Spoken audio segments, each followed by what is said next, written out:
രഞ്ജിത്ത് ഇംഗ്ലീഷിന്റെ പുതിയൊരു ക്ലാസ്സിലേക്ക് ഏവർക്കും സ്വാഗതം. ഇനി നടക്കാൻ പോകുന്ന ഡിഗ്രി ലെവൽ പ്രിലിമിനറി പരീക്ഷയ്ക്ക് ചോദിക്കാൻ സാധ്യതയുള്ള കുറച്ച് വാക്കുകളും അതിൻ്റെ സിനോണിംസുമാണ് നമ്മൾ ഈ ക്ലാസ്സിൽ ഉൾപ്പെടുത്തിയിരിക്കുന്നത്. നമുക്കെന്തായാലും ഫസ്റ്റ് വേർഡ് നോക്കാം. നിഗേഡ്. എന്താണ് നിഗേഡ് കൊണ്ട് ഉദ്ദേശിക്കുന്നത്? എന്താണ് മൈസർലി, സ്റ്റിഞ്ചി എന്നൊക്കെയാണ്. എന്നുവെച്ചാൽ എന്ത്? പിശുക്കുള്ളത്. ഓക്കെ, അതാണ് നിഗേഡ് എന്ന് പറയുന്നത്. ഒരു എക്സാമ്പിൾ നമുക്ക് പറഞ്ഞു നോക്കാം. എങ്ങനെ? Never have we seen such a niggard like him. അവനെപ്പോലൊരു പിശുക്കനെ ഞങ്ങൾ ഒരിക്കലും കണ്ടിട്ടില്ല എന്നാണ് പറയുന്നത്. ഇപ്പം നിഗേഡ് പിശുക്കൻ അല്ലെങ്കിൽ മൈസർലി, സ്റ്റിഞ്ചി എന്നൊക്കെയാണ് നിഗേഡ് എന്ന് പറയുന്ന വാക്കിന്റെ അർത്ഥം. Okay, never have we seen such a niggard like him. അവനെപ്പോലുള്ള ഒരു നിഗേഡിനെ ഞങ്ങൾ കണ്ടിട്ടില്ല എന്നാണ് പറയുന്നത്. ഓക്കെ, അടുത്ത വേർഡ് നോക്കാം. ഡൈവൾജ്. എന്താണ് ഡൈവൾജ് കൊണ്ട് ഉദ്ദേശിക്കുന്നത്? ഡൈവൾജ് എന്ന് വെച്ചാൽ എന്താണ്? ഡിസ്ക്ലോസ് എന്നാണ്, അല്ലെങ്കിൽ റിവീൽ, വെളിപ്പെടുത്തുക, അല്ലെങ്കിൽ ഏതെങ്കിലും ഒരു രഹസ്യം പുറത്താക്കുക, പരസ്യമാക്കുക. ആ ഡൈവൾജ് കൊണ്ട് ഉദ്ദേശിക്കുന്നത്. വെളിപ്പെടുത്തുക, രഹസ്യം പുറത്താക്കുക, അല്ലെങ്കിൽ ഏതെങ്കിലും ഒരു കാര്യം പരസ്യമാക്കുക, ആ ഡൈവൾജ് കൊണ്ട് ഉദ്ദേശിക്കുന്നത്. ഫോർ എക്സാമ്പിൾ നമുക്ക് നോക്കാം. Doctors must be careful to not diverge. Doctors careful ആകണം. എന്താണ്? ഡൈവേർജ് ആക്കാതിരിക്കാൻ, വെളിപ്പെടുത്താതിരിക്കാൻ. എന്ത്?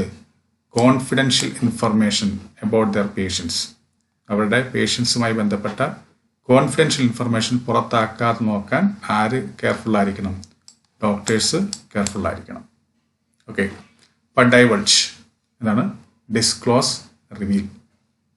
ഓക്കെ, ഇനി അടുത്തത് നോൺ ചാലന്റ്. എന്താണ് നോൺ ചാലന്റ് കൊണ്ട് ഉദ്ദേശിക്കുന്നത്? Calm, cool, unconcerned.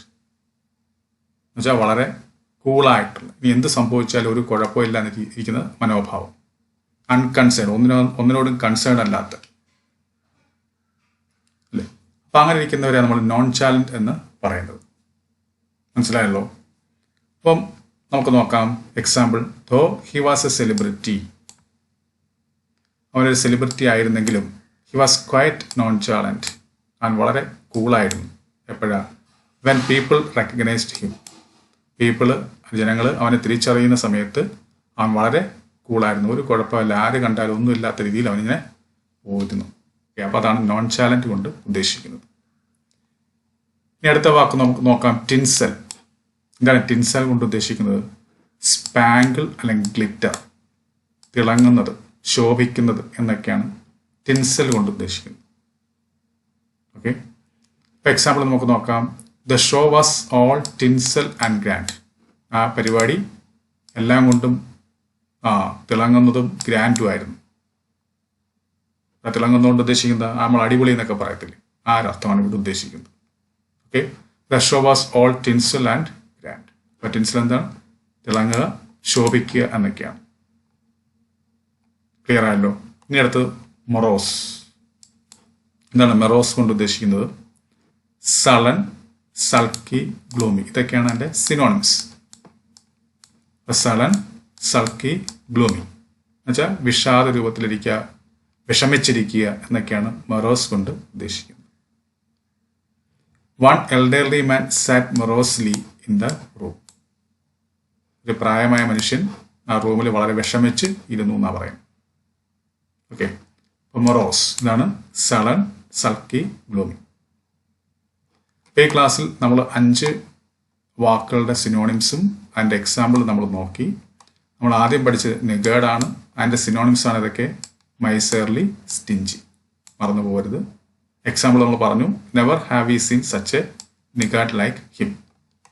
അടുത്ത നമ്മൾ പഠിച്ചത് ഡൈവൾജ്. ഇതാണ് ഡിസ്ക്ലോസ്, റിവീൽ, വെളിവാക്കുക, വെളിപ്പെടുത്തുക എന്നാണ്. അതിന് എക്സാമ്പിൾ നമ്മൾ നോക്കി. Doctors must be careful to not divulge confidential information about their parents. അടുത്ത നോൺ ചാലന്റ്. ഇതാണ് കാം, കൂൾ, അൺകൺസേൺ. എത്രയാണ് എൻ്റെ synonyms. Okay, example, though he was a celebrity, he was quite nonchalant when people recognized him. അടുത്തത് tinsel. അതാണ് spangle, glitter. അപ്പം എന്താ example the show was all tinsel and grand. അടുത്ത morose. ഇതാണ് sullen, sulky, gloomy. ഇതാണ് എൻ്റെ synonyms.